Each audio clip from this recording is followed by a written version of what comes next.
BHDLA 135 Hindi भाषा के विविध प्रयोग। ठीक है, इसी एक ही क्लास में हम इसका जो पूरा चैप्टर है सभी चीज़ों को पढ़ेंगे ताकि आपको एग्ज़ाम के पॉइंट ऑफ व्यू से आप सारे चैप्टर को समझ सकें और आप अपने एग्ज़ाम में जा कर के इसको अच्छे से लिख सकें। इस बुक में जितने चैप्टर होंगे सारे इंपॉर्टेंट क्वेश्चन को मैं बताऊंगा और साथ साथ उनको पढ़ाऊंगा भी।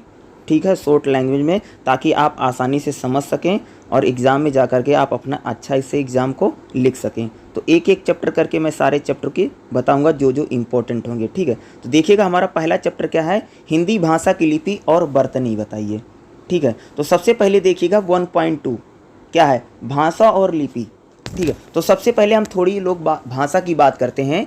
बोला जाता कि भाषा क्या है, मनुष्यों के द्वारा जो बोली जाती है उसको हम क्या बोलते हैं, भाषा बोलते हैं। क्योंकि मनुष्य क्या है, मनुष्य एक सामाजिक प्राणी है, हम लोग क्या है समाज में रहते हैं। तो मनुष्य क्या है, सामाजिक प्राणी है। तो एक दूसरे से हम क्या करते हैं, बातचीत करते हैं, यानी सामाजिक आदान प्रदान करते हैं। मनुष्य बिना बोले नहीं रह सकता।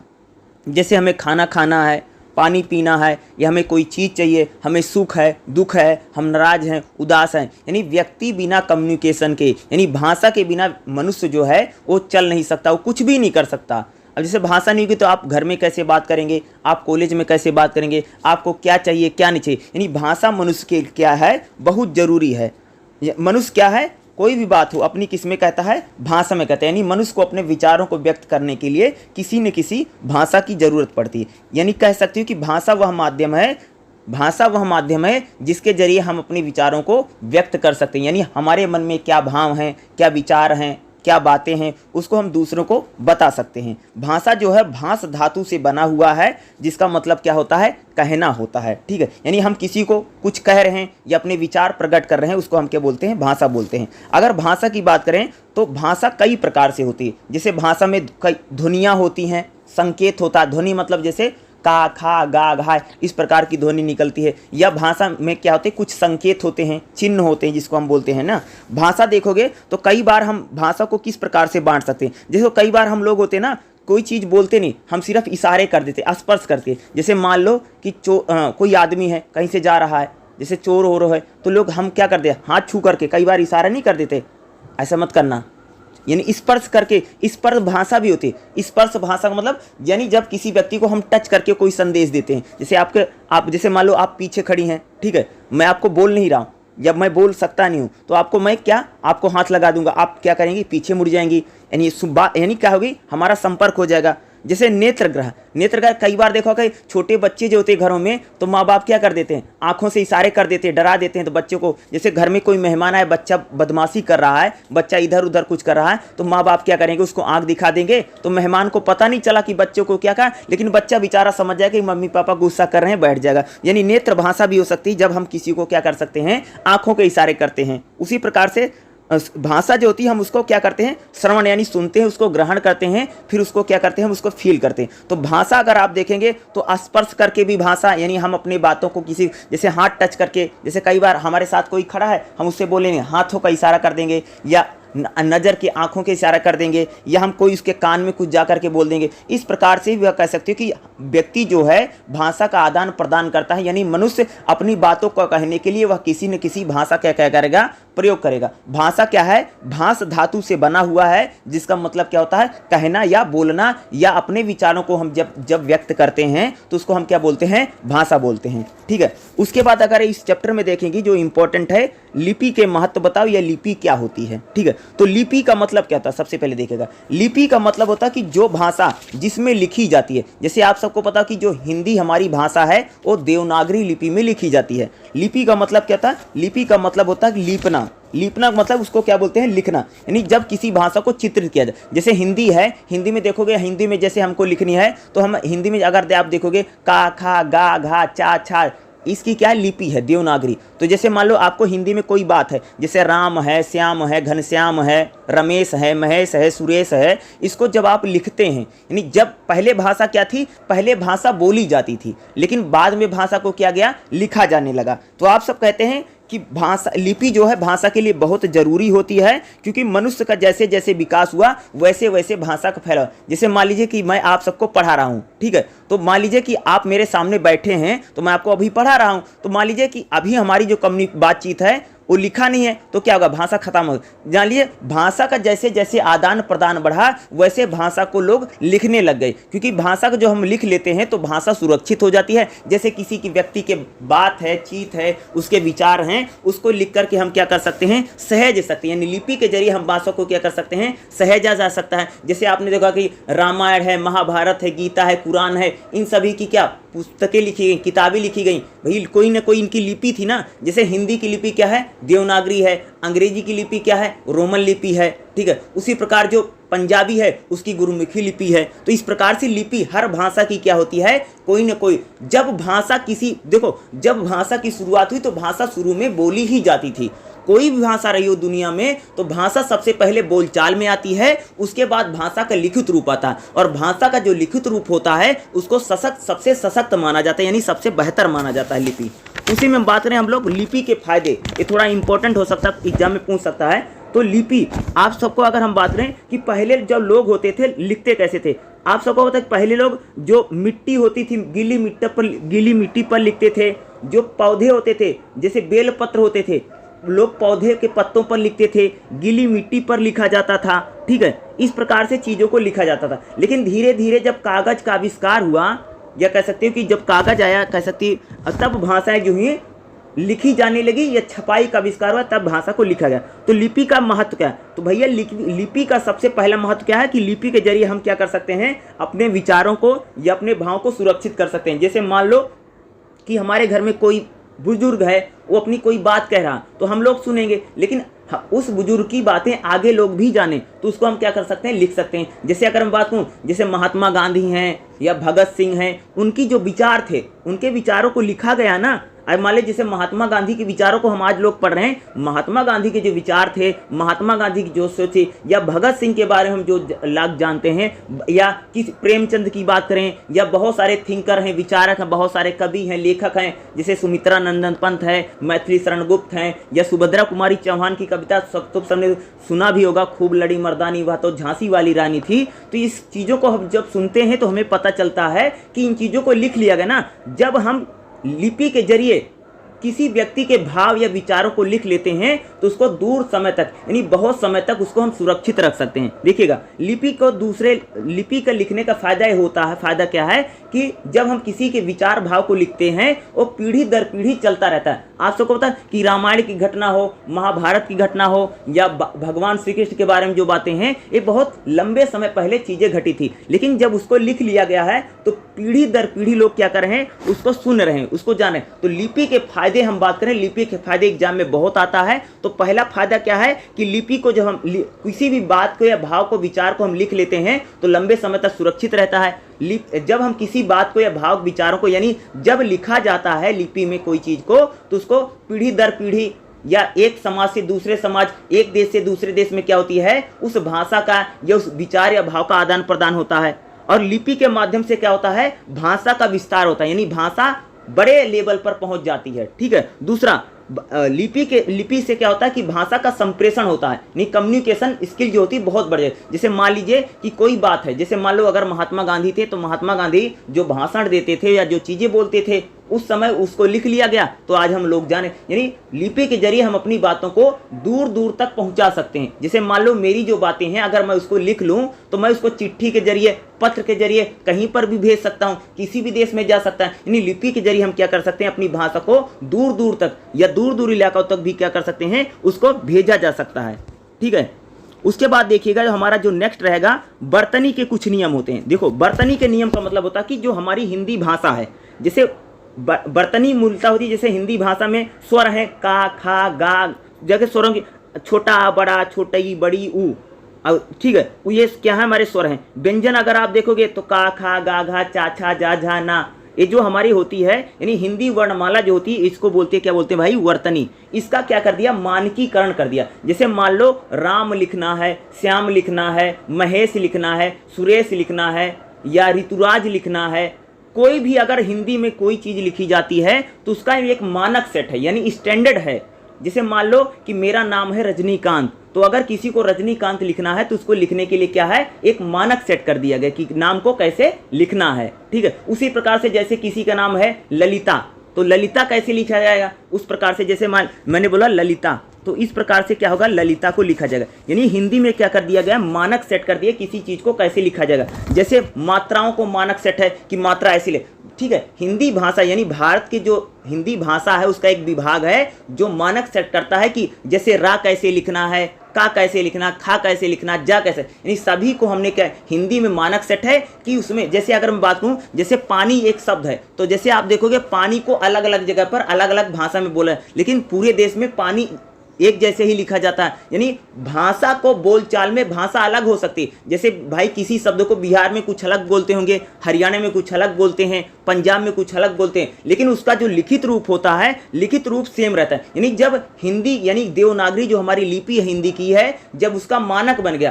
तो भैया चाहे कोई राजस्थान का व्यक्ति लिखेगा, चाहे हरियाणा का व्यक्ति लिखेगा, या बिहार का कोई व्यक्ति लिखेगा, यानी हर राज्य में उसको वैसे। जैसे अगर मैं बोलूं कि घनश्याम है, तो घनश्याम कोई अगर राजस्थान का व्यक्ति लिखता है हिंदी में, तो घनश्याम वैसे ही लिखेगा, कोई पंजाब का लिखता वैसे लिखेगा। यानी लेखन में एक रूपता आ जाना, यानी लिखे सेम जाएगी, चाहे अलग अलग इलाकों में उसको एक अलग प्रकार से बोला जाता हो, ठीक है।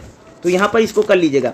देवनागरी लिपि में देखोगे कठिनाइयाँ क्या थी, जो हमारी हिंदी भाषा उसमें जो देवनागरी लिपि उसमें कई प्रकार की कठिनाई थी। जैसे उसमें रा है, जैसे अगर वो कठिनाई क्या प्रकार की देखिएगा, जैसे पदम है, उद्यान है, उद्देश्य है, उद्धार है, इसमें बोलने में लिखने में कई प्रकार की क्या होती है, कठिनाई होती है। तो मानकीकरण का मतलब क्या था, मानकीकरण का मतलब ये होता है कि उसके मानक सेट हो गए, स्टैंडर्ड बन गया कि लिखा ऐसे जाएगा। जैसे अगर मैं बात करूँ, ध्यान से देखिएगा यहाँ पर, ठीक है, देखिएगा जैसे राम लिखना, रा लिखा और मा लिखा, तो राम इसी प्रकार से सब लिखेगा, चाहे कोई रामा बोलता हो, चाहे रामी बोलता हो, यानी राम ऐसे ही लिखा जाएगा। जैसे किसी को लिखना है तुलसी, ठीक है, तो तुलसी ऐसे ही लिखेगा पूरे देश में भैया, ठीक है, तो किसी दूसरे प्रकार से नहीं लिखा जाएगा। यानी मानक सेट कर दिया गया है कि आपको कैसे लिखना। जैसे मान लो कोई नाम है, ठीक है, सुरेश लिखना है, ठीक है, सुरेश, तो भाई सुरेश ऐसे ही लिखा जाएगा, इसका मानक सेट है। यानी हिंदी भाषा में क्या कर दिया गया है,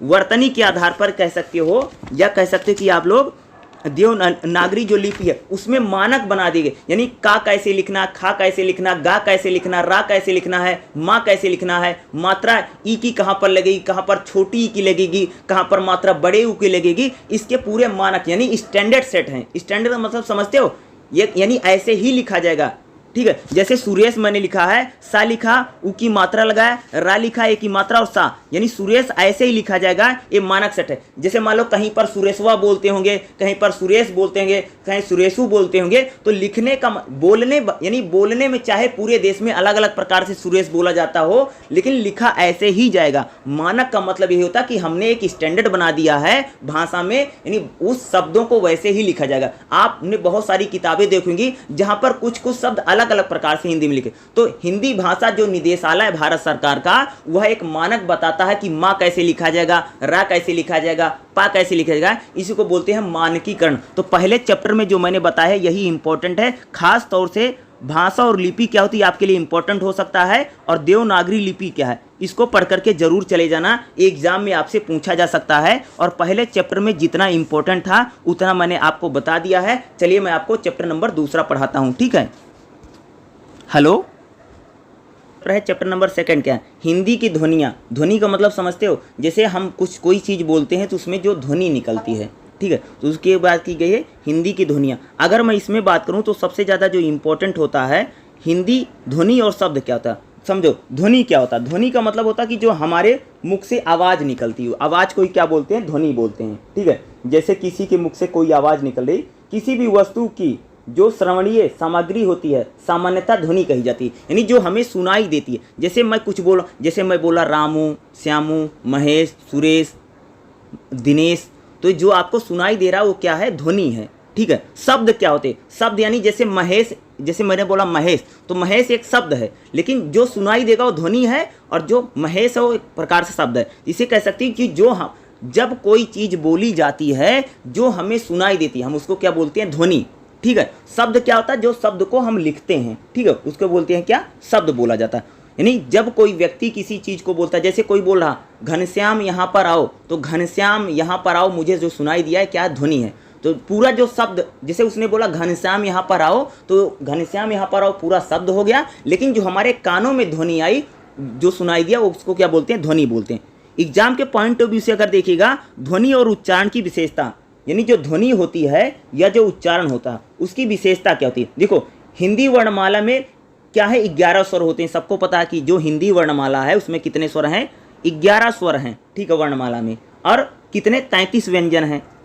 11 स्वर हैं और 33 व्यंजन हैं। लेकिन अगर आप देखोगे तो हिंदी में लगभग 3 से 4 लाख शब्द माने जाते हैं। हिंदी में क्या भाई? बहुत सारे शब्द हैं, और मात्रा लगभग 40-50, और मात्र 40-50 ध्वनियाँ। लेकिन फिर भी देखोगे इतने सारे शब्द कैसे बन गए हैं? तो इतने सारे शब्द कैसे बन गए? इस सारे शब्द ऐसे बन जाते हैं, कई बार जो हमारी ध्वनियाँ होती हैं, एक शब्द में कई सारी ध्वनियाँ हो सकती हैं। जैसे एक शब्द कोई बोल रहा है महेश, तो इस एक शब्द में क्या हो सकती है? कई सारी ध्वनियाँ हो सकती हैं। जैसे बोलना शब्द का प्रयोग करते हैं तो दूसरा व्यक्ति उसे बोलना या खेलना, डोलना नहीं समझता है। यही कारण है कि हम जानते हैं कि बा, खा, जा 3 अलग अलग ध्वनियाँ हैं।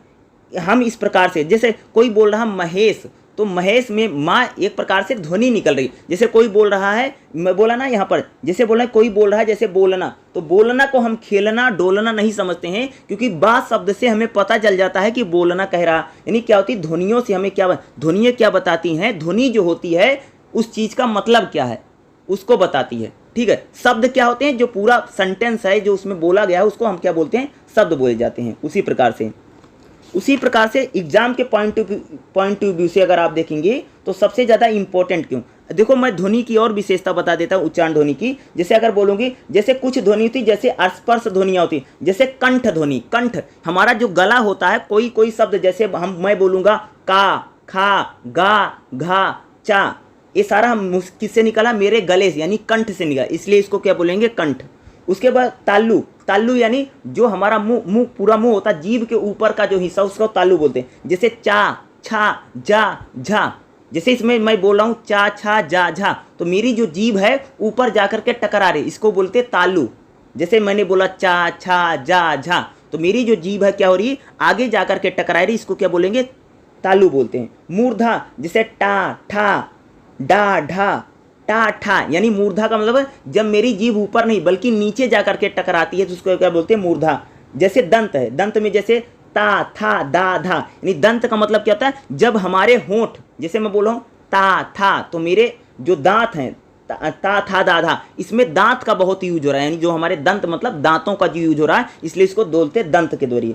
होस्ट का, जैसे होस्ट में क्या बोलते हैं? जैसे पा, फा, बा, भा, जैसे मैं बोल रहा हूँ पा, फा, बा, भा, मा, तो जब मैं जैसे मैं बोल रहा हूँ उसी प्रकार से जो मेरा मुंह, जैसे मैंने बोला पा, तो मेरा पा का मतलब पा में क्या हो रहा है कि मेरा जो दोनों होंठ हैं आपस में मिल रहे हैं, तो इसका मतलब इसमें होंठ से इसको बोलते हैं, ठीक है। तो इसमें हिंदी अगर व्याकरण की विशेषताओं को देखोगे, कुछ शब्द जैसे हमारे होते हैं, कुछ शब्द जैसे हम लोग बोलते हैं तो हमारा पूरा मुँह खुल जाता है, किसी चीज़ का उच्चारण करते तो हमारा पूरा मुँह नहीं खुलता। जैसे कोई शब्द हैं, जैसे हिंदी में ही देखोगे, जैसे ई, ऊ, री, हमारा मुंह कहीं पर ज़्यादा नहीं खुलता, कहीं पर हमारा ज़्यादा मुंह खुलता है। जैसे ऊ, ए, ओ, हमारे इसमें क्या, जैसे मैं बोल रहा हूँ री, ठीक है, ए, इसमें मुंह नहीं खुला। जैसे अगर मैं बोल रहा हूँ ऊ में मेरा मुंह खुल रहा, तो कुछ ध्वनियाँ ऐसी होती है जिसमें ज़्यादा हमारा जिह्वा खुल जाती है, किसी में ज़्यादा मुंह खुल जाता है। कहीं पर देखोगे तो हमारा कंठ जो होता है वहाँ से ध्वनि निकलती है। कभी देखोगे तो हमारा जो ताल्लू है, यानी जीभ के ऊपर का जो भाग है उससे ध्वनि निकलती है।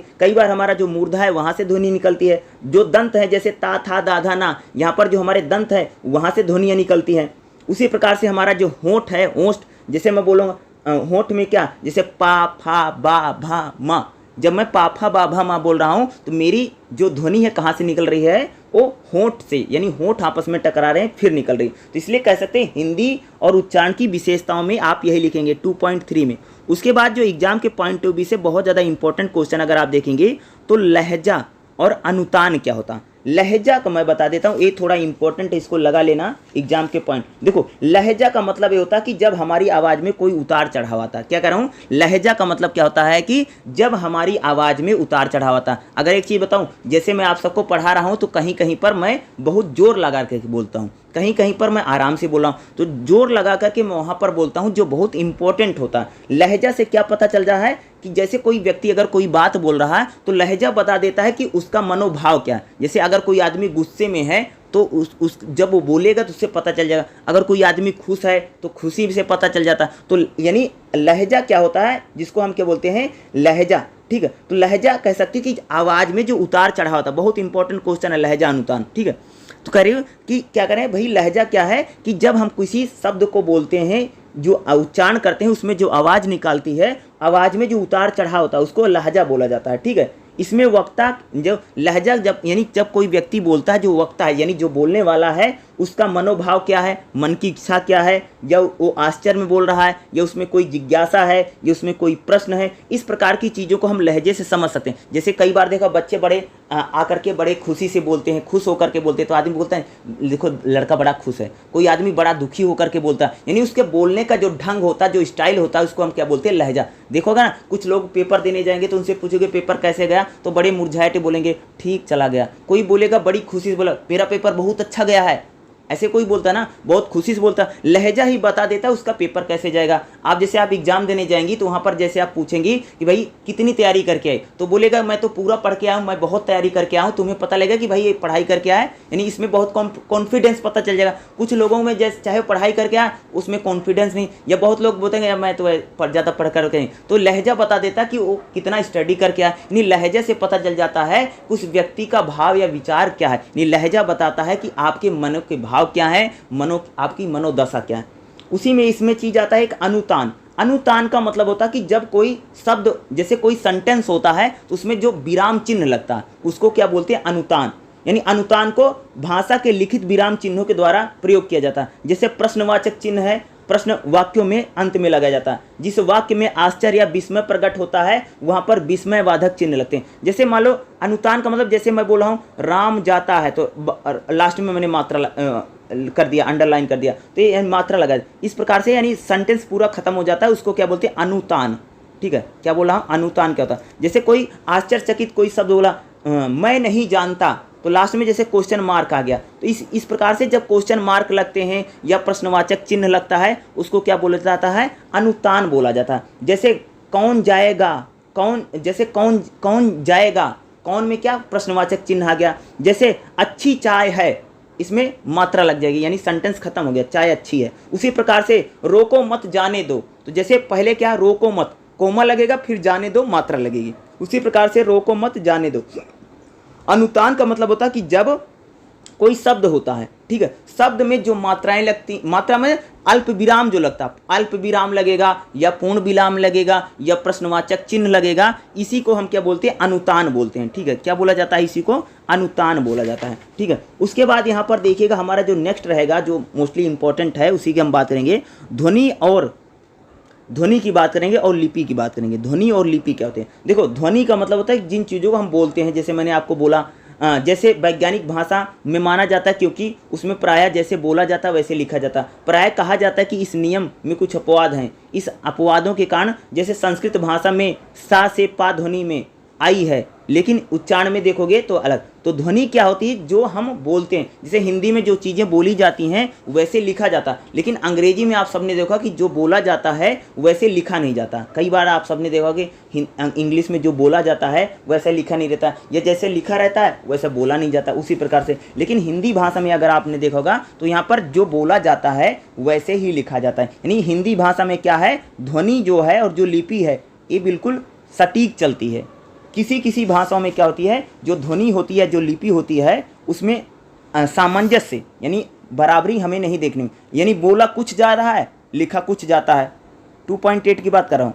किसी किसी भाषा में क्या होती है कि बोला कुछ जाता है, लिखा कुछ जाता है, लेकिन हिंदी भाषा में अगर आप देखेंगे जैसे ध्वनि होती है वैसे लिखी जाती है। जैसे बोला गया घनश्याम, तो घनश्याम वैसे लिखा जाएगा। वहाँ पर कोई इंग्लिश में देखते नहीं कि लोग बताते नहीं कि यहाँ पर ये शब्द जो है वो एक प्रकार से हाइड हो जाता है, या वो बोला नहीं जाता है, छिप जाता है। तो यहाँ पर कोई भी शब्द क्या होते हैं, छिपते नहीं, जैसा बोला जाता है हिंदी में वैसा लिखा जाता। कहने का मतलब कि जो ध्वनि होती है, जो लिपि होती है, इसमें एक सामंजस्य होता है, साथ साथ चलती है। हिंदी में जो बोला जाता है यानी जो ध्वनि होती है वैसे उसको लिखा जाएगा। इंग्लिश में ऐसा नहीं होता, ऐसे कई सारी भाषाओं में नहीं होता, लेकिन हिंदी में क्या होता है, ऐसा ही होता है।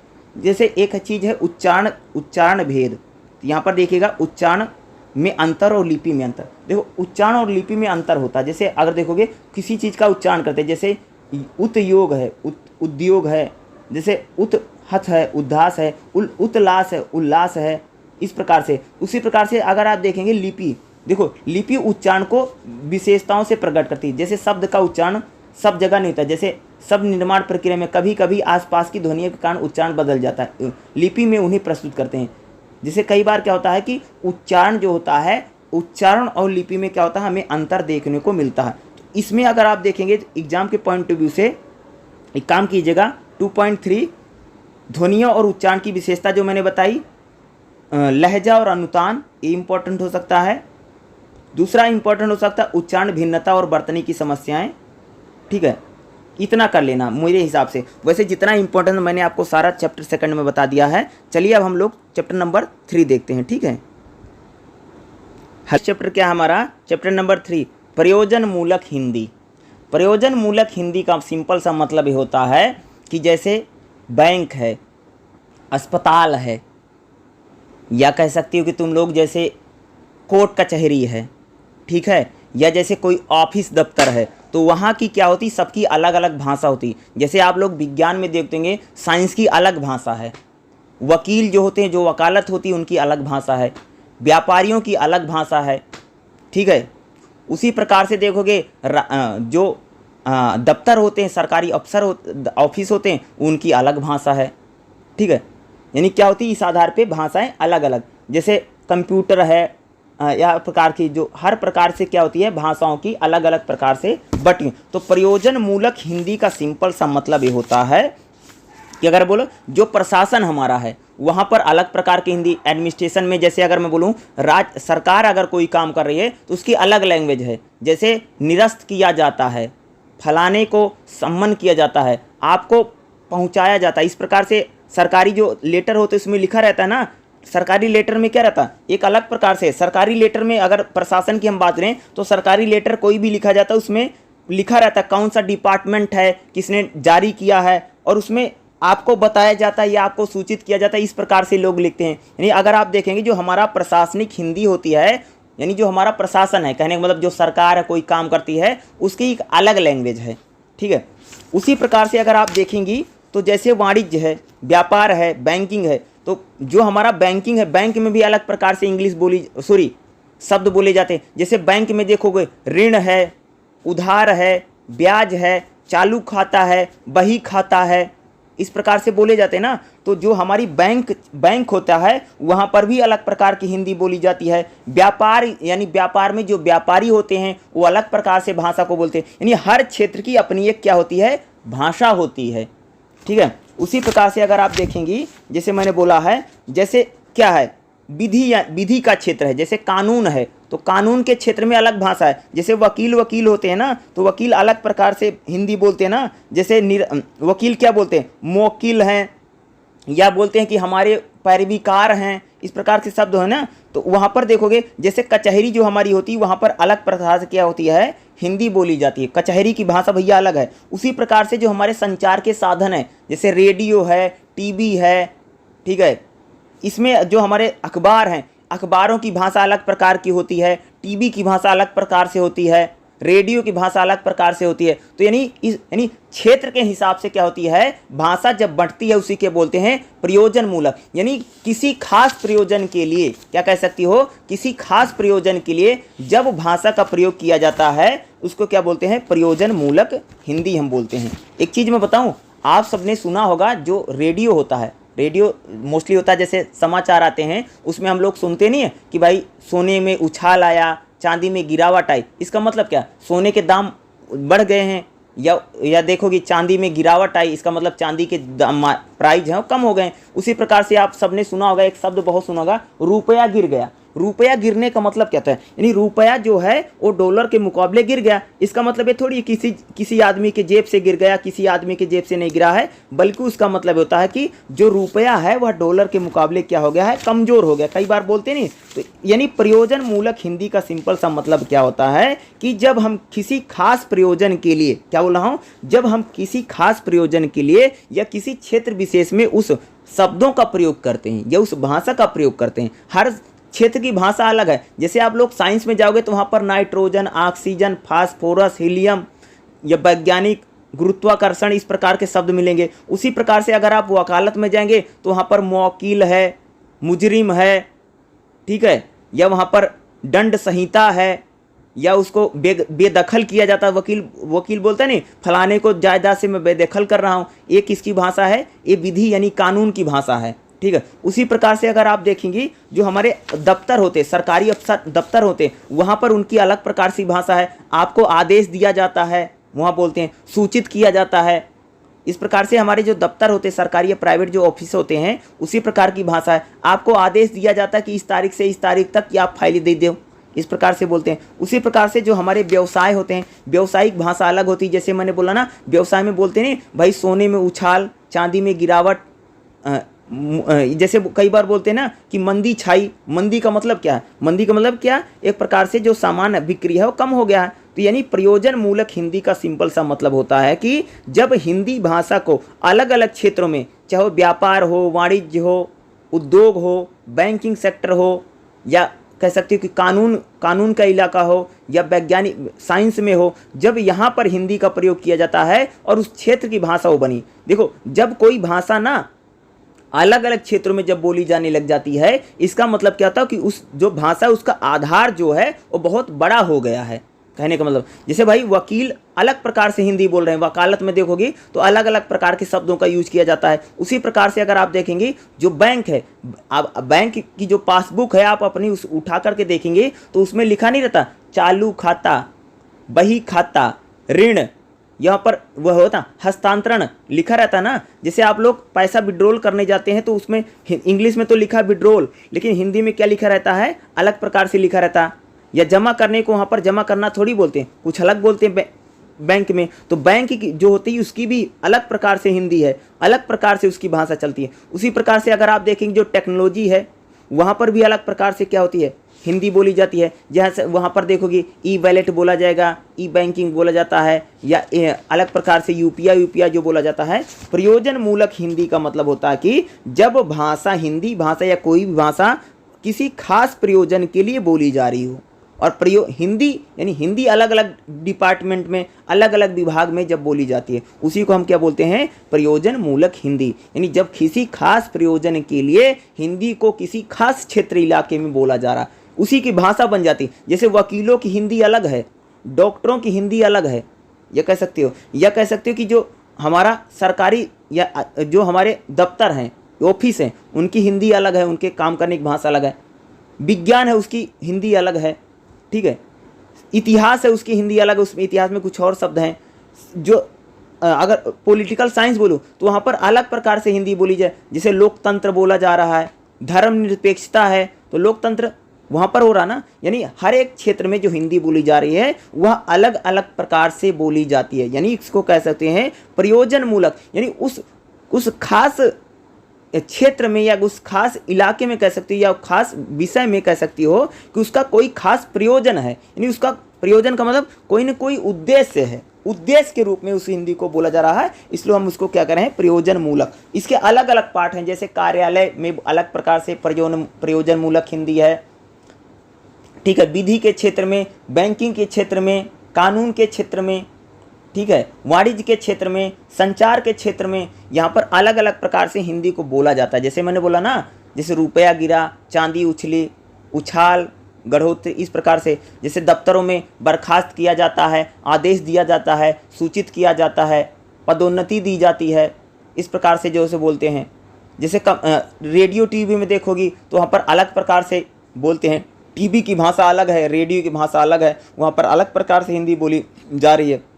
उद्योग के क्षेत्र में अलग प्रकार से हिंदी बोलते हैं। यानी हर एक क्षेत्र में क्या होती है? अलग अलग प्रकार से हिंदी बोली जा रही है। इसी को क्या बोलते हैं हम लोग? प्रयोजन मूलक हिंदी, ठीक है। हेलो। नंबर 4, चैप्टर नंबर 4 क्या है? विज्ञान के विषय का बोधन। विज्ञान के विषय में अगर 4.2 देखोगे तो बहुत कम एग्जाम में आया है, लेकिन जो 4.2 में क्या कि मानव की उत्पत्ति कैसे हुई। तो मानव को भाई जानवर कब पैदा हुए या आदमी कब पैदा हुआ, आदमी कब शुरू हुआ, इसको लिखा है। जो जानवर कब पैदा हुए कब, इसको बता रखा है कि भाई जानवर पहले छोटे छोटे जीव बने, उसके बाद धीरे धीरे बड़े बड़े जीव बने, तब धीरे धीरे मानव आया। और आदमी कब पैदा हुआ, तो साइंस के अकॉर्डिंग मानव को बताया कि भाई मानव कैसे बने, धीरे धीरे आदमी कैसे बना, इसको बताया गया है। ठीक है, इसको आप देख लीजिएगा 4.2 का, मुझे लगता नहीं आ सकता है, लेकिन एक बार इसको देख लेना। इसमें सिंपल सा है कि जानवर की शुरुआत कब हुई, साइंस के अकॉर्डिंग जानवर धरती पर कब आए, मानव धरती पर कब आया, या शुरू के आदमी कैसे थे। शुरू के आदमी देखोगा ना किस प्रकार से आदि मानव जो था अपने इतिहास में देखा होगा, वही बातें यहाँ पर की गई हैं। ठीक है, उसके बाद देखो यहाँ पर थोड़ा सा किया गया है, 4.3 है भाषा की सरल व्यक्ति में। अगर आप देखेंगे तो इसमें आता है परिभाषिक शब्द क्या होते हैं। देखो परिभाषिक शब्द का मतलब होता है कि एक शब्द, जैसे बोला गया कि जल में रहने वाले प्राणी को क्या बोलते हैं हम लोग, जलचर। आकाश में उड़ने वाली को क्या बोलते हैं, उभयचर। जमीन और जल में रहने वाले को क्या बोलते हैं हम लोग, यानी देखो जो पानी में रहता है उसको बोलते हैं जलचर, जो आकाश में उड़ता है उसको बोलते हैं नभचर, नभचर बोला जाता है। ठीक है, ठीक कर लीजिएगा। जमीन और जल में जो दोनों रहते हैं उनको क्या बोलते हैं हम लोग, उभयचर। ठीक है, जमीन पर रहने वाले जानवर को क्या बोलते हैं, थलचर।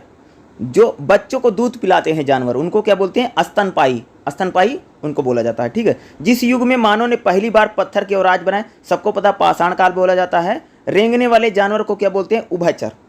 अंडा देने वाले के अंडज बोलते हैं, यानी जो देखो होगा बहुत सारे जो जानवर अंडे दे, जैसे सांप अंडा देता है, शुतुरमुर्ग अंडा देता है, बहुत सारे जो जानवर हैं जैसे बच्चे देते हैं, जैसे गाय है, भैंस है, मनुष्य भी जो वो क्या देता है, बच्चे ही तो देते हैं, उनको क्या बोलते हैं, स्तनपायी। स्तनपायी का मतलब समझते हैं, जो बच्चों को दूध पिलाते हैं उनको हम क्या बोलते हैं, स्तनपायी। जो दूध पिलाते हैं, जैसे माँ अपने बच्चे को दूध पिलाती है, गाय है, भैंस है, ये क्या करती है, दूध पिलाती है, इनको क्या बोलते जाता है, स्तनपायी। यानी परिभाषिक शब्द का मतलब होता है, यानी पूरा एक जो सेंटेंस है उसका कोई एक वर्ड हो गया है, यानी एक शब्द हो जाता है। जैसे बोलो ना कि जल में रहने वाले को क्या बोलते हैं, जलचर बोलते हैं। ठीक है, उस प्रकार से यानी इसको हम बोलेंगे परिभाषिक शब्द। इसी परिभाषिक शब्द ये थोड़ा इंपॉर्टेंट हो सकता है। उर्दू के शब्द तो सबको पता है कि उर्दू में कौन कौन से शब्द हैं। अगर जैसे मैं बोलूँ उर्दू में, जैसे जानदार है, दुनिया है, सिर्फ है, अगर है, वजह है, ज़रूर है, जिंदा है, मुश्किल है, सख्त है, अजीब है। इस प्रकार से उर्दू के भी काफ़ी शब्द हैं। उर्दू में अगर आप देखेंगे तो उर्दू और फारसी में कुछ शब्द होते हैं, जैसे नुक्ता उक्ता लग जाता है, तो इसको देख लीजिएगा। लेकिन वाले जो परिभाषिक शब्द बताए थोड़ा इंपॉर्टेंट हो सकता है 4.3 में। उसके बाद देखिएगा व्याकरणिक विवेचन। व्याकरणिक विवेचन में अगर आप देखेंगे संभावनार्थक वाक्य, संभावनार्थक वाक्य यानी किसी काम की अगर होने की संभावना, जैसे बोल रहे हैं उस जमाने में आजकल से ज़्यादा समुद्र या दलदल रहे होंगे, यानी संभावना। जैसे हम जैसे कह सकते हैं कि अगर मैंने ऐसा किया होता तो एग्जाम में मैं टॉप कर जाती, एक प्रकार की क्या है, संभावना, क्वेश्चन है। जैसे इस समय वह रास्ते में होंगे, जैसे हम लोग सोचते नहीं संभावना भैया वहाँ ऐसा हो रहा होगा। जैसे आप लोग अगर संभावना लगाएंगे कि आज, जैसे एक दिन पहले लोग सोच रहे हैं कल मैं इतने समय एग्जाम दे रही होंगी, या कल मैं इतने टाइम एग्जाम दे रही थी, इस क्या है, एक प्रकार की संभावना। इस संभावना का मतलब आपको पता नहीं क्लियर। जैसे मान लो कोई किसी के घर कोई आ रहा, फ़ोन करके भैया मैं आ रहा हूँ, तो लोग बोलेंगे रास्ते में होंगे। इस प्रकार से संभावनार्थ यानी जब किसी काम को होने की संभावना। तीसरा विश्व युद्ध पाने के लिए होगा, यानी कोई आदमी संभावना जता रहा है। जैसे अगर मैं पास हो जाऊंगी, जैसे आप एग्जाम देने जाएंगे, बहुत सारे लोग बाहर निकलेंगे, बोलेंगे मैं तो पास हो जाऊंगा। इसका मतलब क्या है कि संभावना है, क्यों कह रहा है कि भाई पास हो जाऊंगा। उसी के बाद है संदेहार्थक, यानी अगर किसी काम को होने का संदेह है, पता नहीं मैं पास होऊंगा या नहीं, इसमें क्या है, व्यक्ति का संदेह है। वो पकाना भी नहीं जानते थे, हाँ शायद मांस की आग गर्म, यानी कह सकते कि जब हमें किसी बात को लेकर के संदेह, यानी हम डाउटफुल हैं। संदेह आर्थक वाक्य का मतलब होता है कि जब हम किसी काम को डाउट है हमारे मन में, जैसे पता नहीं मैं पास होऊंगा कि नहीं होऊंगा, मेरे मम्मी पापा मुझे पैसे देंगे कि नहीं देंगे, मैं वहाँ जाऊँ पाऊंगी या नहीं, यानी क्या होती है, एक प्रकार की जब हम संदेह जताते हैं, यानी हम डाउट है, एक प्रकार से कंफर्म नहीं है। ठीक है, और संभावनार्थ यानी हमें संभावना जता रहे हैं कि भैया ऐसा हो जाएगा, वैसा मेरी शादी हो जाएगी, बच्चे हो जाएंगे, ऐसा हो जाएगा। जैसे कोई किसी की शादी नहीं हो, पहले ही सोच रहा, संभावना जता रहा कि मेरे 2 बच्चे होंगे, मैं फलाना फलाना नाम रख दूंगा। और संदेहवाचक यानी संदेह कि पता नहीं मेरी शादी होगी कि नहीं होगी, इस व्यक्ति को क्या है, एक प्रकार का संदेह है अपने लेकर के। इसलिए कह सकते संभावना और संदेहवाचक वाक्य होते हैं, यानी जब किसी वाक्य में संभावना जताई जा रही कि होगा काम, उसको लेकर। संदेह का मतलब यानी जो वाक्य बोला जा रहा है उसमें एक प्रकार की क्या है, संदेह है, पता हो भी सकता नहीं भी हो सकता है। ठीक है, इसके बाद देखिएगा क्या है, चैप्टर नंबर 4 हमारा हो गया है। चलिए नेक्स्ट चैप्टर देख लेते हैं, ठीक है।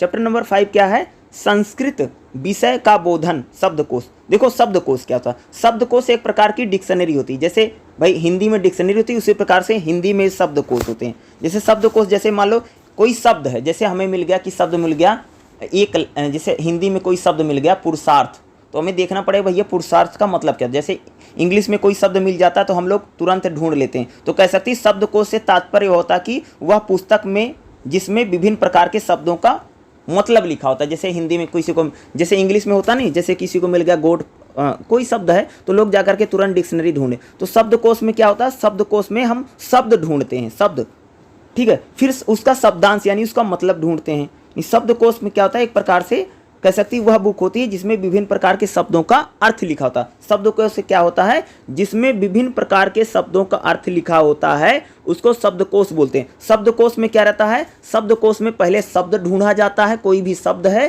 फिर उसका शब्दांश क्या है उसको ढूंढा जाता है, ठीक है। इस प्रकार से हम, जैसे हमको कोई शब्द मिल गया खुशबू, तो खुशबू का मतलब क्या है भैया, पता चला उस खुशबू का मतलब है सुगंध, ठीक है। बदबू मिल गया तो हमें बदबू का मतलब क्या है, एक प्रकार से यानी अच्छी नहीं है, ठीक है, खुशबू नहीं, आप सुगंध कह सकते हो। उसी प्रकार से यानी हम क्या कर सकते हैं, किसी भी चीज़ का उसमें हम क्या सकते हैं, उसकी हिंदी या उसका आप कह सकते हैं उसका अर्थ समझ सकते हैं, उसी को क्या बोलते हैं, शब्दकोश।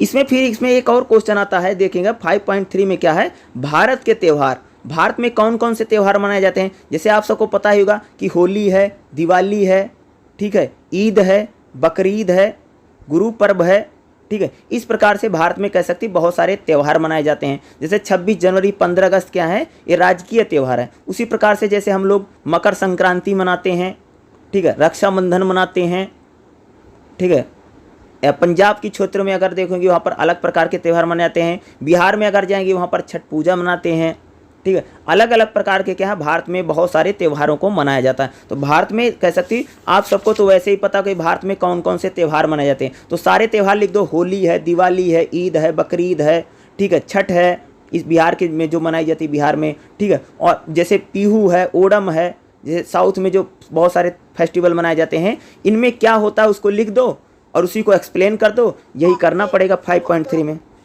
बोलिए, जो भारत के त्यौहार पूछे गए, इसको त्योहारों को नाम लिख दो और सारे नामों को लिख करके उसको थोड़ा थोड़ा एक्सप्लेन कर दो कि उस त्यौहार में क्या होता है, क्या खाया जाता, क्या बनाया जाता, कैसे खेला जाता, होली क्या होती, दिवाली क्या होती है, उसको थोड़ा थोड़ा एक्सप्लेन कर दीजिएगा। अगर क्वेश्चन ये आ जाता है कि भारत में कौन कौन से त्यौहार हैं, कौन कौन से त्यौहार मनाए जाते हैं, तो चैप्टर नंबर 5 में आपको यही करके आना है, ठीक है।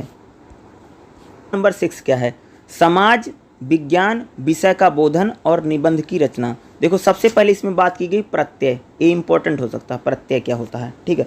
प्रत्यय का मतलब था प्रति और अय, ऐसे दो शब्द के मेल से प्रत्यय शब्द का निर्माण हुआ है। प्रति का अर्थ होता है समान और बाद में, यानी प्रत्यय जो होते हैं किसी शब्द के बाद में लगते हैं। क्या होते हैं, किसी शब्द के बाद में जो लगता है उसको हम क्या कहते हैं, प्रत्यय। जैसे गाड़ी में लग जाएगा वान तो क्या हो जाएगा, गाड़ी वान, गाड़ी चलाने वाला। जैसे कह सकते हैं अपना में लग जाएगा पन तो अपनापन। जैसे पहलवान, पहल में वान लग गया, पहलवान हो गया, गाड़ीवान हो गया। तो इस प्रकार से जैसे कह सकती हो कि जैसे सुंदर है तो सुंदरता यानी उसको बता। जैसे कवि है, कवित्व है। जैसे किसी में ता और तो लग जाता है, किसी शब्द में जैसे ता लग जाता है, जैसे कवि है तो कवित्व हो जाएगा, मानव है तो मानवत्व हो जाएगा, बंधु है तो बंधुत्व हो जाएगा। तो ता लग जाता है ना, तो उसकी बात करें, ता लग जाएगा। जैसे उसी प्रकार से या लग जाता है, जैसे मधुर में मौधुर्य लग जाएगा, या लग जाता है जो या की बात कर रहे हैं। जैसे किसी में इक लग जाता है। जैसे समाज है सामाजिक, नागरिक है नागरिक, ठीक है, श्रवण है श्रवणिक, भ्रमण है भ्रमणिक। इस प्रकार से इक लग जाता है। लास्ट में क्या लग जाएगा, इक शब्द का प्रयोग, इक प्रत्यय लग जाता है, ठीक है।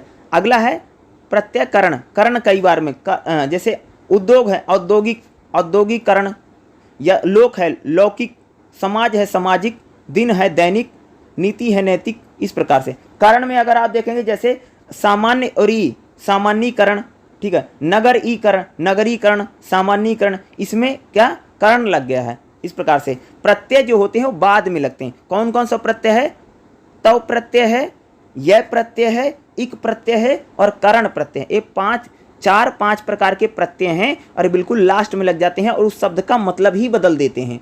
प्रत्यय कह सकते हैं किसी शब्द के बाद में लगते हैं, प्रति और आय ऐसे, और ठीक है, और उसका पूरा मतलब ही चेंज कर देते, प्रत्यय यानी शब्द के बाद में लगते हैं उसको बोला जाता है। ठीक है, उसके बाद देखिएगा निबंध रचना क्या होती है। ठीक है, ये थोड़ा इंपॉर्टेंट हो सकता है, निबंध रचना। तो निबंध रचना में अगर आप देखेंगे जब कोई निबंध लिखा जाता है उसको हम क्या बोलते हैं, निबंध रचना। कोई भी निबंध अगर होता है तो व्यक्ति का प्रकाशन होता है, कोई न कोई व्यक्ति उसको लिखता है, प्रकाशित करवाता है। निबंध में पहली बात है कि कोई न कोई इंसान सबसे पहले उस निबंध को लिखेगा। दूसरा, निबंध में क्या होता है, एक सूत्रता होती है, यानी पूरा जो निबंध होता है किसी एक चीज़ की बात करता है, एक मुद्दे की बात करता है, एक इशू की बात करता है। ये नहीं एक ही निबंध में कई सारे मुद्दे उठा दिए गए, ऐसा नहीं हुआ। हर एक निबंध जो होता है किसी एक विषय पर होता है, जैसे गाय पर है, प्रधानमंत्री पर है, महंगाई पर है, बेरोजगारी पर है। यानी निबंध जो होता है किसी एक सूत्री यानी एक विषय पर लिखे जाते हैं। दूसरा, जो निबंध होते हैं प्रभावशाली होते हैं। निबंध को ऐसे लिखा जाता है ताकि उस पर लोगों का प्रभाव पड़े। जैसे किसी ने दहेज हत्या पर लिखा है, कन्या भ्रूण हत्या पर लिखा है, तो समाज में उसका एक मैसेज जाए, भैया दहेज हत्या पर निबंध लिख रहा है, कन्या भ्रूण हत्या पर निबंध लिख रहा है। किसी प्रकार के अगर निबंध लिखे जाते हैं तो हमारा यही मतलब रहता है कि उस निबंध का एक मैसेज वहां पर डिलीवर होना चाहिए ताकि उसको अच्छी तरीके से समाज समझे। दूसरा, निबंध में कलात्मकता होती है। जब भी निबंध लिखा जाता है उसको कलात्मक रूप से लिखा जाता है ताकि उसमें जैसे शब्दों की जादूगरी कह सकते हैं। जैसे शब्दों ऐसे शब्द, जैसे मान लो दहेज हत्या पर लिख रहा है, जैसे कोई कन्या भ्रूण हत्या पर लिख रहा है, तो निबंध ऐसा लिखे ताकि लोग पढ़ें तो उनके मन में बेटियों को लेकर के एक प्रकार से ख्याल आ गया, भाई कन्या भ्रूण हत्या ना ही होनी चाहिए, या दहेज को लेकर के सरकार,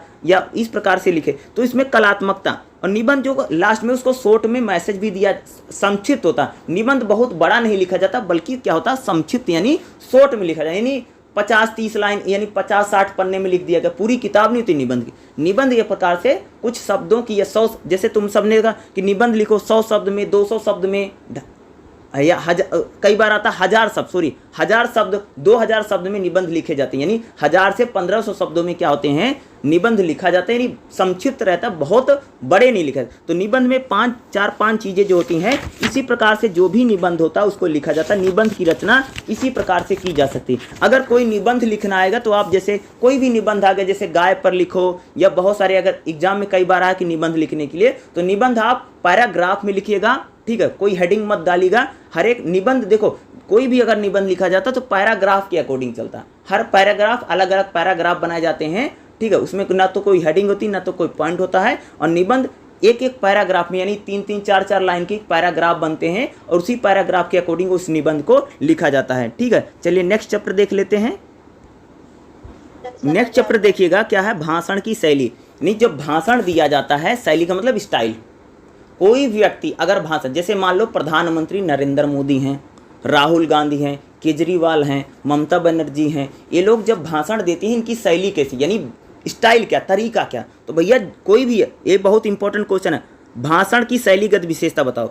कोई व्यक्ति अगर भाषण देता है उसमें पुनरावृत्ति, यानी एक ही शब्द को अलग अलग तरीके से बोलता है। जैसे कोई भाषण दे रहा है, जैसे बोलेगा कि देश की जनता को मैं बताना चाहता हूँ, जैसे कई बार प्रधानमंत्री बोलते नहीं, मेरे 125 करोड़ देशवासियों, मैं आप सबको बताना चाहता हूँ आज हमारा देश जो है, यानी एक ही शब्द को क्या होते हैं बार बार जब बोला जाए। जैसे कई बार प्रधानमंत्री जी भाषण देंगे तो जैसे किसानों को संबोधित, तो बार बार किसान शब्द को ही लेकर, हमारे किसान भाइयों के लिए, हमारे फार्मर भाइयों के लिए, यानी जो खेतों में लगे हुए हैं, काम करते हैं, यानी कह सकती हूँ कि भाषण में एक ही शब्द को बार बार बोला जाता अलग अलग एंगल से। जैसे कई बार जैसे महिलाओं को संबोधित कर रहे हैं तो महिलाओं को लेकर के कई बार उसको संबोधित, ये भाषण में क्या होती है, शब्दों की पुनरावृत्ति होती है। पुनरावृत्ति का मतलब होता है कि जब कोई व्यक्ति भाषण देता है, खास तौर से ज़्यादातर तो हम लोग नेताओं को देखते हैं भाषण देते हुए, तुम सबने भी बहुत सारे नेता को भाषण देते सुना होगा। तो नेता, पहली बात भाषण में पहला पॉइंट क्या होता है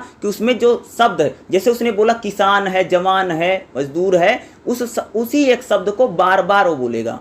ठीक है, क्योंकि मैसेज डिलीवर करने के लिए। जैसे एक भाषण जैसे बोला जाता, आज का यह दिन जो है हमारे लिए बहुत खास है, यह 15 अगस्त का जो दिन है, इस प्रकार से बोला नहीं जाता। जैसे 26 जनवरी 15 अगस्त को है, तो एक ही बात को क्या कहते हैं, उन्हीं शब्दों की पुनरावृत्ति होती, बल्कि उसको थोड़ा चेंज करके अलग अलग प्रकार से बोला जाता है। उसके बाद अगर आप देखेंगे तो भाषण में क्या होती है, वाक्य क्रम होता है।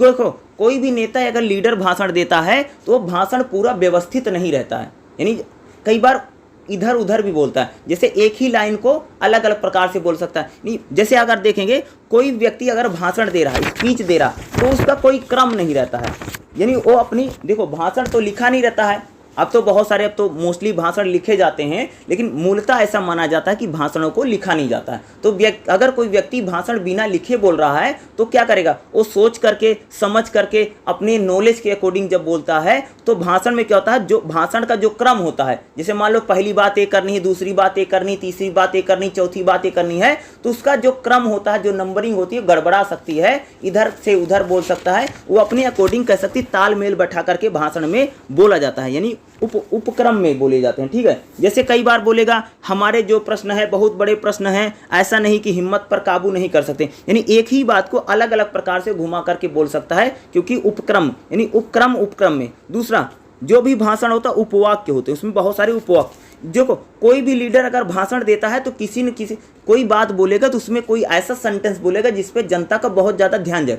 आप समझ देखो, कई बार प्रधानमंत्री जो हों, बहुत सारे जो नेता होते हैं, वो अपने भाषणों में कोई किसी न किसी ऐसे शब्द का प्रयोग करते हैं जिसको जनता तुरंत समझ जाती है। जैसे कई बार प्रधानमंत्री जी भाषण दे रहे हैं कि जैसे मान लो पाकिस्तान को लेकर के बोल रहे हैं कि हम लोग उनको सबक सिखा देंगे। सबक सिखाना का मतलब जनता समझ गई, भैया बदला ले लेंगे।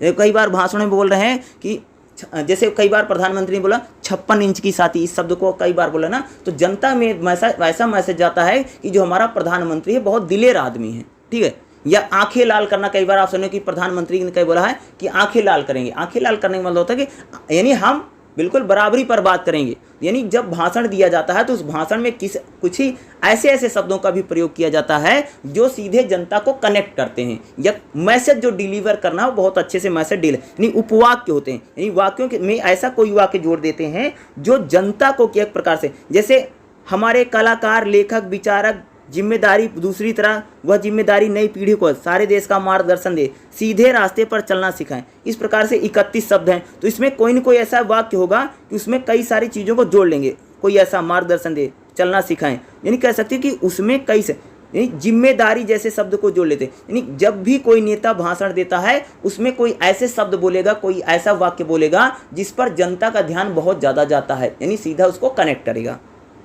दूसरा, भाषण में क्या होती है, संबोधित करना। कोई व्यक्ति अगर भाषण देता है, जैसे मान लो प्रधानमंत्री नरेंद्र मोदी जी हैं, या राहुल गांधी, केजरीवाल, ममता बनर्जी, कोई भी अगर भाषण दे रहा है, भैया भाषण देते समय क्या हमेशा जनता को संबोधित बोलते नहीं, प्रधानमंत्री भाइयों बहनों, उसी प्रकार से राहुल गांधी है, कई बार बोलते रहते हैं। ठीक है, या कोई भी लीडर हो, चाहे अगर मैं बात करूं, जैसे अगर मैं अखिलेश यादव की बात करूं, मैं कहना चाहता हूं, बार बार ऐसे बोलते हैं ना, तो उसी प्रकार से हर लीडर क्या है, कुछ ना कुछ संबोधित करता है। जैसे कई बार जैसे प्रधानमंत्री किसानों के लिए बोले हैं तो बार बार बोलेंगे मेरे किसान भाइयों, ठीक है, मेरे कृषक भाइयों, या दिन भर काम करने, या कैसे धरती के गर्भ से कह सकते हो कि आप लोग इतना खाद्यान्न उगाने वाले, देश का भरण पोषण करने वाले, यानी उसको संबोधित, यानी जब भी भाषण दिया जाता है तो हमेशा उसमें संबोधन रहता है, यानी हम एक प्रकार से क्या कर सकते हैं, पब्लिक को एड्रेस कर रहे हैं। तो जब भी भाषण दिया जाता है तो उसमें क्या होता है, बार बार जिसके लिए बोला जा रहा है उसको हम बार बार उसको नाम लेकर के, या उसका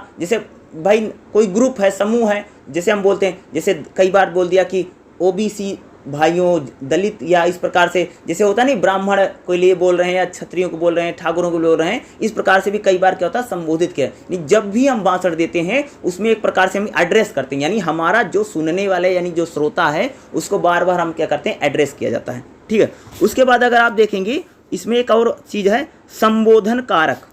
संबोधन कारक का मतलब होता है कि जब हम किसी चीज़ को संबोधन, जैसे मैंने बोला कि हे ईश्वर मेरे साथ ऐसा क्यों हो गया, ये क्या संबोधन कारक है। संज्ञा या सर्वनाम का वह रूप जिसमें किसी को बुलाने, यानी कह सकते हैं जब संज्ञा सर्वनाम में किसी को बुलाया जाता है, किसी को पुकारा जाता है, या बोलने का बोध होता है, उसको संबोधन कहते हैं। जैसे मैं बोला हूँ कि इतने बजे क्लास है, तुम लोग आ जाना, इसमें क्या एक संबोधन है, यह आपको मैंने संबोधित किया। ठीक है, यानी मैंने आपको एड्रेस किया है, आप लोग जैसे ग्रुप में ना, उसी प्रकार से संबोधन कारक का मतलब होता है कि जब किसी को बुलाया जाता है या पुकारा जाता है, बोलने का बोध होता है, उसको संबोधन कारक कहते हैं। जैसे हे ईश्वर, मानी ईश्वर को बोला जा रहा है, जैसे कह सकते हो कि अरे तुम इतनी जल्दी कैसे आ गए, यानी किसी को इसमें क्या करा, भैया अरे तुम इतनी जल्दी कैसे आ गए, यानी उसको संबोधित कर रहे हैं। ठीक है, उसी को हम लोग क्या बोलते हैं, संबोधन कारक बोलते हैं। ठीक है, जैसे हे अर्जुन तुम अपना काम है अवश्य करना चाहिए। जैसे टीचर कई बार बोलता है कि बच्चों अभी मैं जा रहा हूँ 5 मिनट के लिए, अभी आऊँगा, तब तक क्लास में बैठे रहें, शोर मत करना। यानी बच्चों को उसने क्या किया, संबोधित किया इस प्रकार से।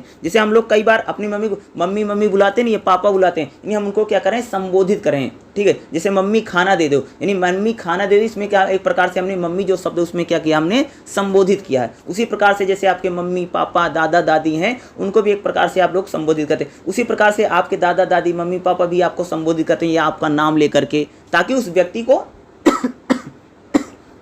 नाम लेकर के संबोधित किया जाता है, ताकि उसी से हम बात करें पता चल सके। ठीक है, उसी को बोलते हैं संबोधन कारक। यानी जब किसी को बुलाने के लिए, पुकारने के लिए या बोलने के लिए बोध होता है, उसको हम क्या बोलते हैं, संबोधन कारक। यही इंपॉर्टेंट है अगर आप देखेंगे चैप्टर नंबर 7 में। ठीक है, चैप्टर क्या है, चैप्टर नंबर 8।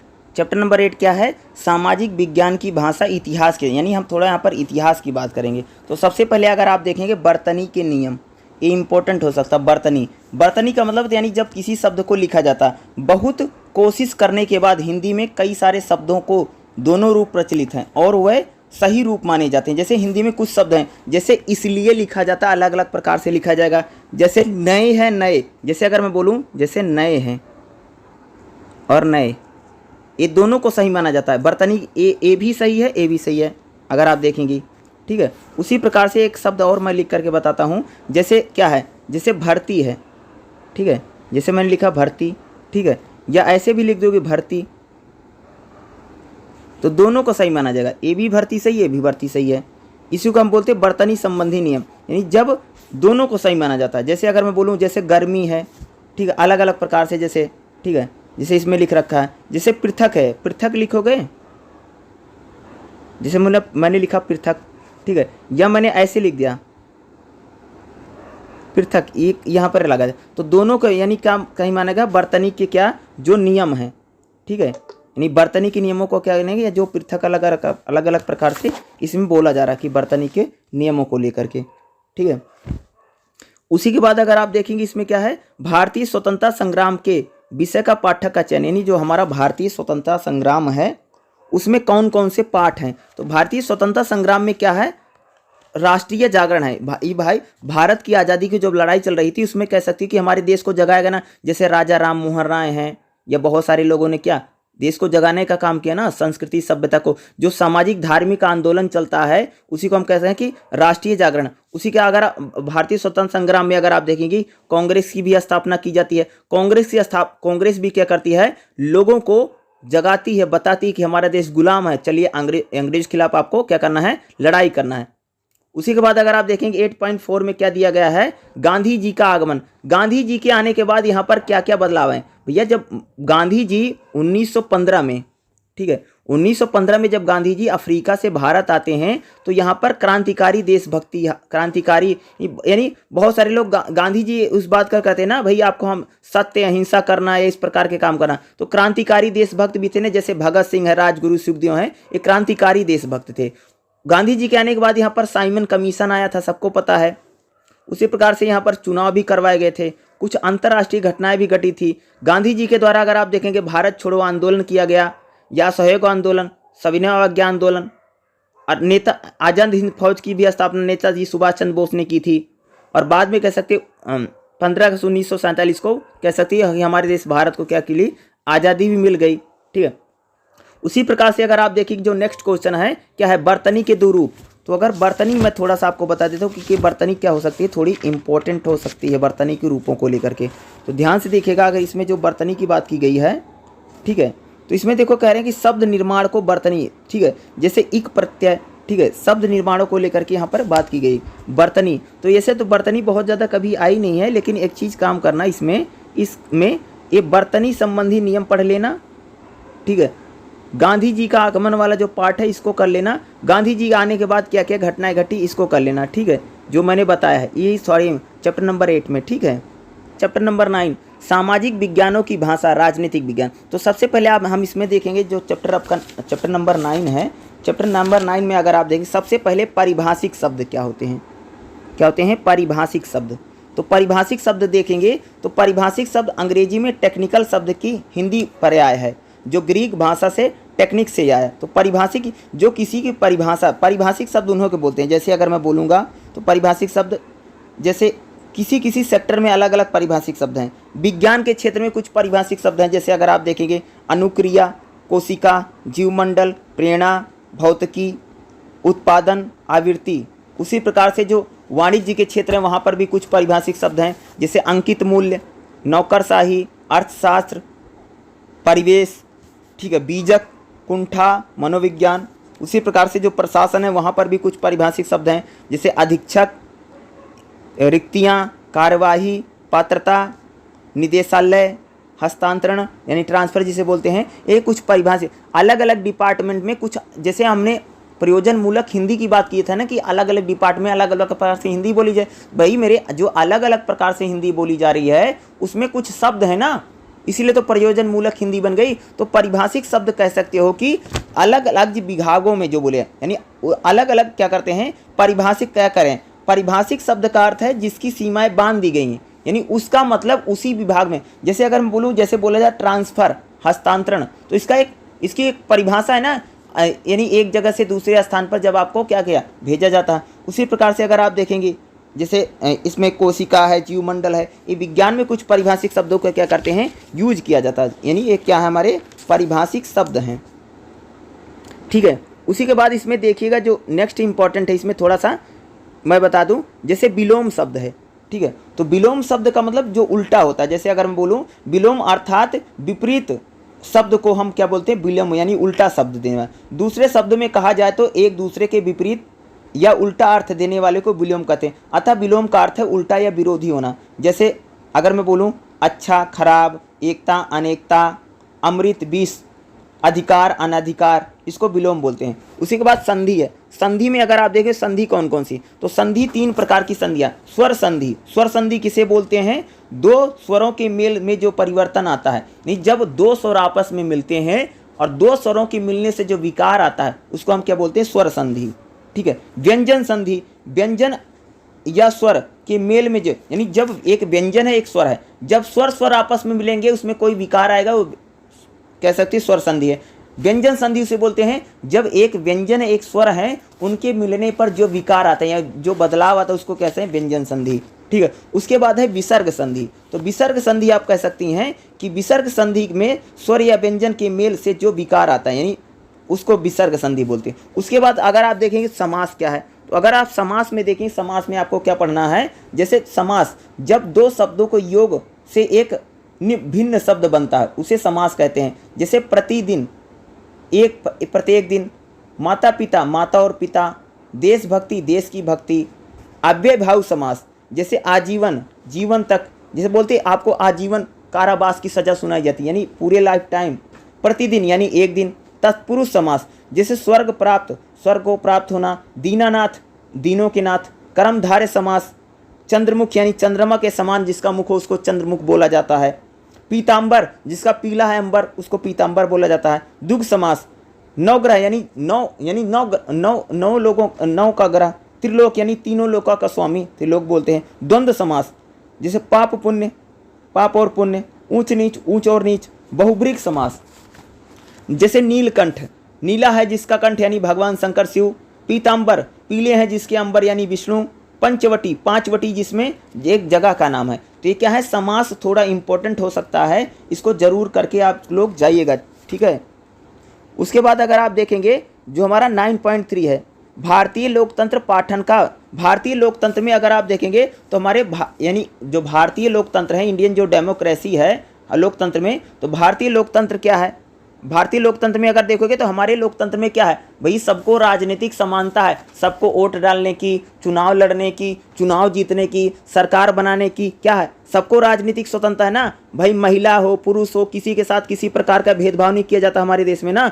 सबको राजनीतिक समानता, सभी वोट डालते हैं। जो व्यक्ति 18 साल का है, चाहे ऊंची जाति का हो, चाहे निम्न जाति का हो, चाहे अमीर हो, गरीब हो, कैसा भी हो, सबको एक बराबर माना गया ना। पॉलिटिकली यानी राजनीतिक रूप से क्या हमारे देश में समानता है। आर्थिक समानता भी अगर देखेंगे तो हमारे देश में क्या बनी है, आर्थिक समानता। आर्थिक समानता का मतलब होता है कि लोकतंत्र का अर्थ केवल राजनीतिक नहीं होता, बल्कि हमारे संविधान में राज्य के अनेक उद्देश्य हैं। ये लक्षण स्वतंत्रता, समानता, धर्म। अगर देखो कि हमारे देश में क्या है, स्वतंत्रता भी है, समानता भी है, अगर धार्मिक स्वतंत्रता भी है, हर आदमी अपने धर्म को मान सकता है, धर्म का पालन कर सकता है, किसी भी धर्म में जा सकता है, इस प्रकार की क्या धार्मिक स्वतंत्रता है। धर्म, हमारा जो देश है धर्मनिरपेक्ष है, यानी हमारा देश किसी धर्म को नहीं मानता है। कोई व्यक्ति चाहे हिंदू धर्म हो, चाहे मुस्लिम धर्म हो, चाहे सिख धर्म हो, हम लोग सभी धर्मों को मानते हैं। धर्मनिरपेक्षता उसी को हम बोलते हैं। यानी हम धर्मों में क्या करते हैं, भेदभाव नहीं करते। आप सबको पता कि हमारे देश में हिंदू भी रहते हैं, मुसलमान भी रहते हैं, सिख भी रहते हैं, ईसाई भी रहते हैं, लेकिन भारत जो है, इंडिया जो है, हमारा जो संविधान है, वह किसी भी धार्मिक धर्म के आधार पर किसी व्यक्ति में भेदभाव नहीं करता। ये नहीं कहता भाई हिंदू को नौकरी मिलेगी, मुसलमान को नहीं मिलेगी, या हिंदू को सरकार का लाभ मिलेगा, मुसलमान को नहीं मिलेगा, या मुसलमान को सरकार पैसे देगी, हिंदू को नहीं देगी। यानी इस प्रकार का किसी प्रकार का भेदभाव सरकार द्वारा, कह सकते हैं धर्मनिरपेक्ष हमारा देश है, यानी कि धर्म के आधार पर किसी प्रकार का हमारे देश में क्या है, भेदभाव नहीं किया जाता है। धर्मनिरपेक्षता हम इसी को कहते हैं। ठीक है, इसको करके जरूर जाएगा। ठीक है, तो चैप्टर नंबर अगर आप देखेंगे, हमारा जो चैप्टर था चैप्टर नंबर 9, चैप्टर नंबर 9 में आपको यही पढ़ करके जाना, खास तौर से उपसर्ग, विलोम शब्द, संधि और समास। ठीक है, इनको जरूर करके जाना, इसमें कोई ना कोई आपको आ सकता है। और जो हमने बात की भारतीय लोकतंत्र में राजनीतिक समानता, भाई पॉलिटिकली रूप से सभी समान है, किसी के साथ भेदभाव है, आर्थिक रूप से भी सभी समान है, और हमारा देश है धर्मनिरपेक्ष देश है।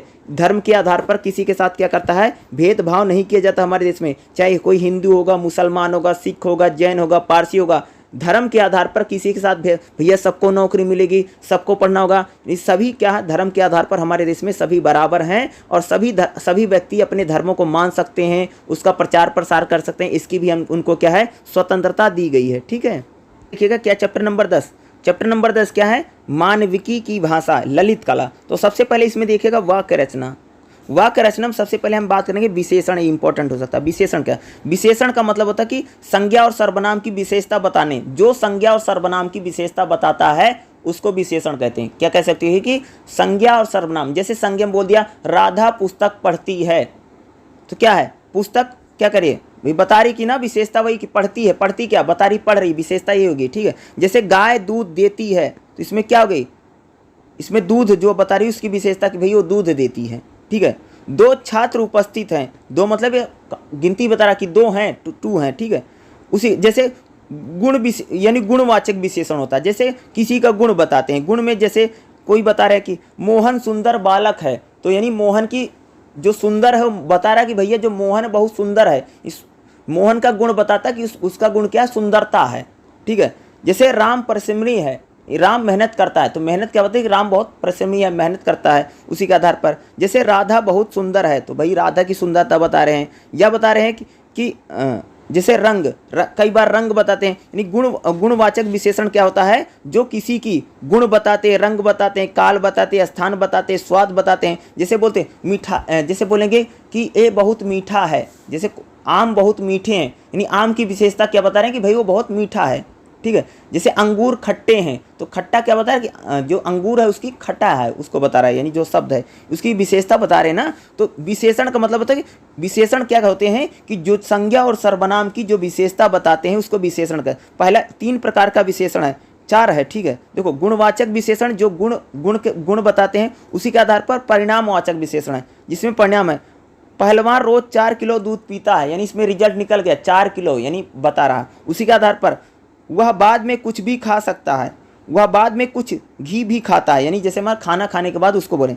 संख्यावाचक विशेषण, जैसे 4 केले हैं, 10 बालक जा रहे हैं, 50 पुस्तकें पढ़ी हैं, इसमें क्या बोलेंगे, ये संख्यावाचक विशेषण है। ठीक है, सर्वनामिक विशेषण, जो सर्वनाम की विशेषता बताते हैं, जैसे यह किताब उठा दो, तो यह बता रहा है कि यही वाली है, विशेषता यही है।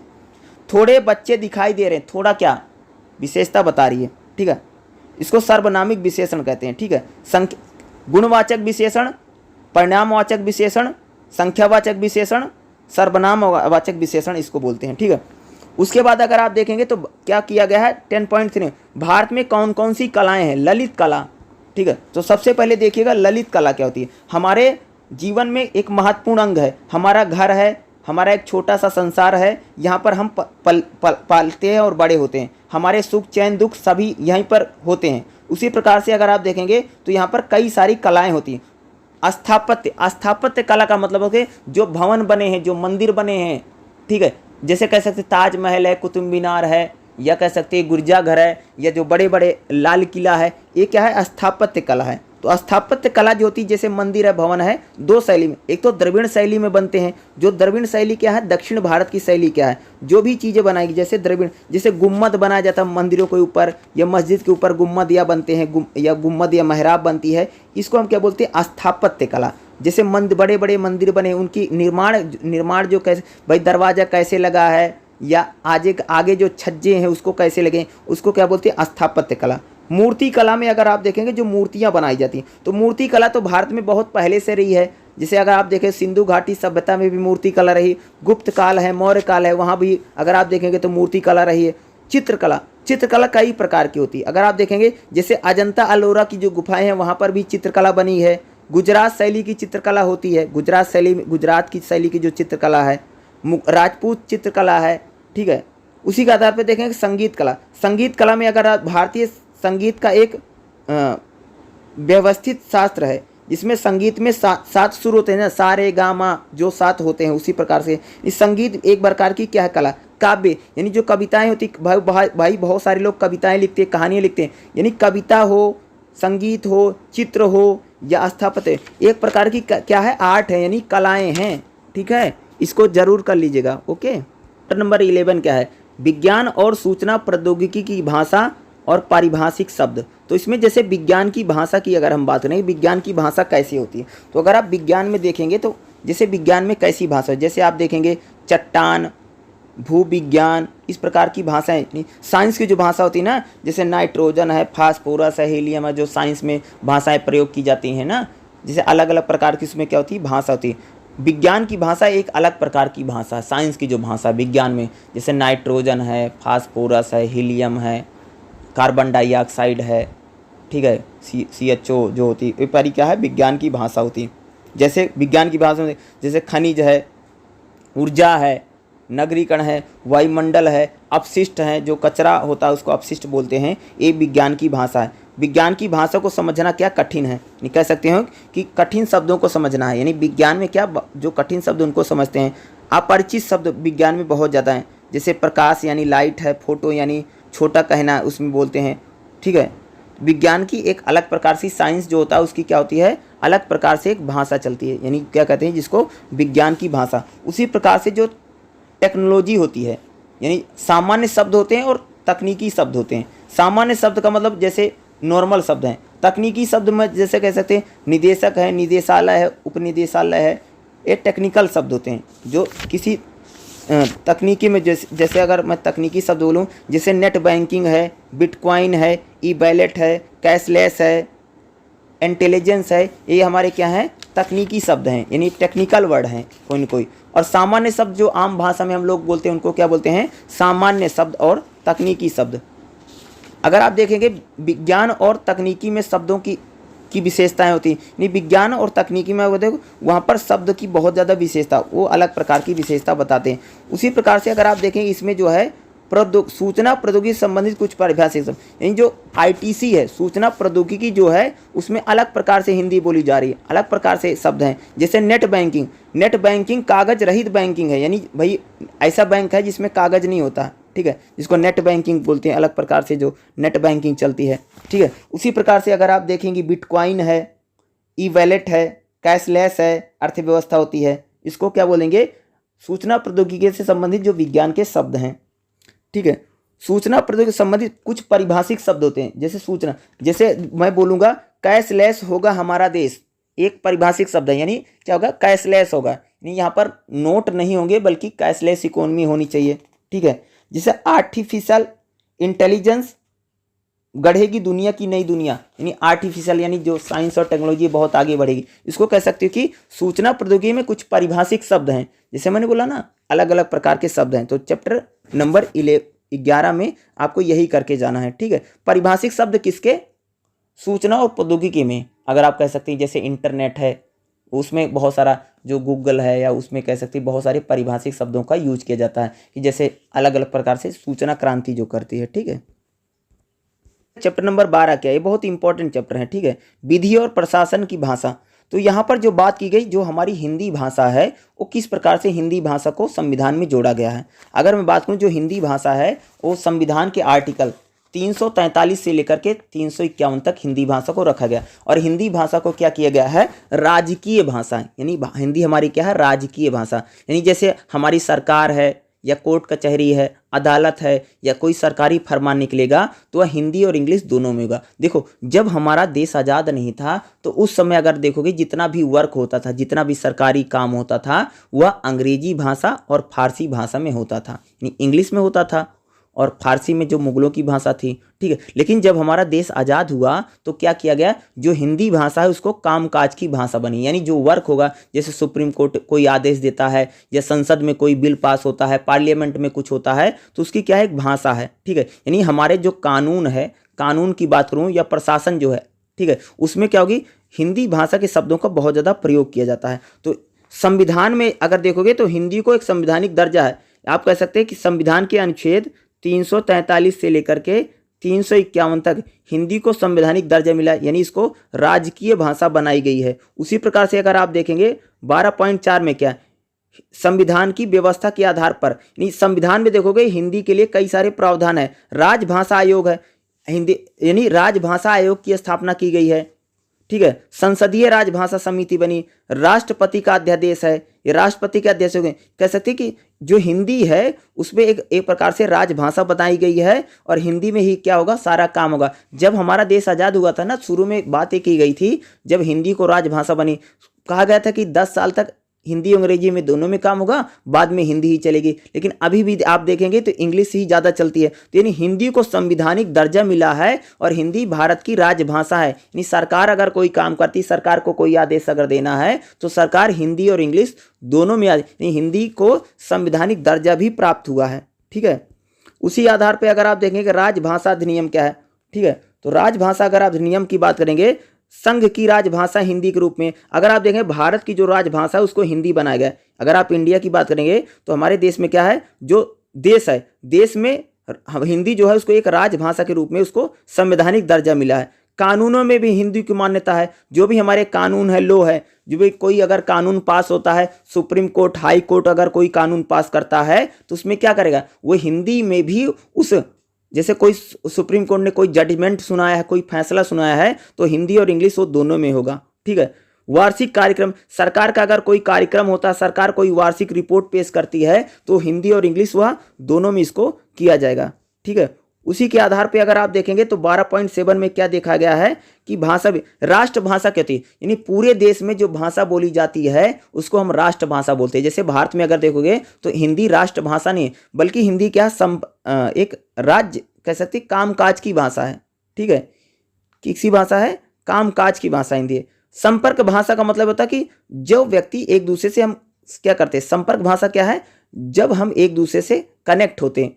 संपर्क भाषा अगर आप देखें, जो हम बोलियां हमारी होती हैं, जैसे अगर हरियाणवी है, भोजपुरी है, अवधी है, मैथिली है, मगही है, बघेली है, अलग अलग प्रकार की, राजस्थानी है, ये क्या हमारी संपर्क भाषा है। इसे यानी दूसरे से हम क्या करते हैं, कनेक्ट। राजभाषा का मतलब यानी राष्ट्रभाषा जो पूरे देश में बोली जाती है। राजभाषा हिंदी का स्वरूप क्या, तो हिंदी जो है एक प्रकार से राजभाषा के रूप में, यानी कामकाज की भाषा है। अगर हमारे जो सुप्रीम कोर्ट है, हाई कोर्ट है, सरकार है, संसद है, पार्लियामेंट है, अगर ये कोई काम करेगी तो किस में करेगी, हिंदी में करेगी, हिंदी में उसका सारा काम होगा, ठीक है। उसी के आधार पर देखेंगे 12.9 में क्या दिया गया है, भाषिक विवेचना, अनेकार्थी शब्द, यानी एक ही शब्द जो बताते हैं उसको हम क्या बोलते हैं, अनेकार्थी शब्द, ठीक है। तो अनेकार्थी शब्दों को अगर आप देखेंगे तो अनेकार्थी शब्द जो हमारे होते हैं, ठीक है, उसको मैं थोड़ा सा बता देता हूं, जो उसको बताते हैं भिन्नार्थी शब्द। इसको एक बार जरूर कर लेना, जो मैं बता रहा हूं चैप्टर नंबर जो आपका बताया गया है, ठीक है। हूँ हिंदी भाषा में ऐसे बहुत सारे शब्द हैं जिनका एक अर्थ होता है ऐसे सभी शब्दों को अनेकार्थी, यानी हिंदी भाषा में ऐसे कई सारे शब्द होते हैं जिनका एक ही अर्थ होता है, ठीक है। ऐसे यानी जिनके एक से हिंदी भाषा में ऐसे कई सारे शब्द हैं जिनका एक से अधिक अर्थ होता है, उसको क्या बोलते हैं, अनेकार्थी। यानी एक ही शब्द का कई सारा अर्थ निकलना, ठीक है, अनेकार्थी। अनेकार्थी का अर्थ है एक से अधिक अर्थ देने वाला। दूसरे शब्दों में अगर मैं बोलूँ, अलग अलग अर्थों में अनेकार्थी होते हैं। जैसे कनक शब्द सोना भी होता, धतूरा भी होता, गेहूं में भी प्रयोग होता है। यानी कनक, यानी एक ही शब्द का जब अलग अलग शब्द निकलता है उसको क्या बोलते हैं, यहाँ पर अनेकार्थी बोलते हैं। ठीक है, क्या बोला मैंने बताया। भिन्नार्थक शब्द क्या होते हैं, भिन्नार्थक सुनिएगा, ऐसे शब्द जो पढ़ने और सुनने में लगभग एक जैसे लगते हैं परंतु अर्थ की दृष्टि से अलग है। यानी पढ़ने और सुनने में तो एक लगता है लेकिन दोनों का मतलब अलग होता है, उसे भिन्नार्थक शब्द कहते हैं। दूसरे शब्दों में कुछ ऐसे शब्द होते हैं जिनमें स्वर, मात्रा, व्यंजन थोड़ा सा अंतर होता है, वो बोलचाल में लगभग एक जैसे होते हैं। ठीक है, जैसे उपेक्षा है, अपेक्षा है, दोनों मिलते जुलते हैं तो मालूम होता है, लेकिन इनकी वर्तनी में थोड़ा सा क्या होता है, अंतर होता है। मिलते जुलते होते हैं लेकिन उनका जो मतलब होता है वह अलग अलग प्रकार से होता है। ठीक है, ये थोड़ा अनेकार्थी और जो भिन्नार्थक हैं, ये मेरे नज़र से कह सकते हैं थोड़ा इंपॉर्टेंट हो सकता है, इनको जरूर पढ़ लेना। ठीक है।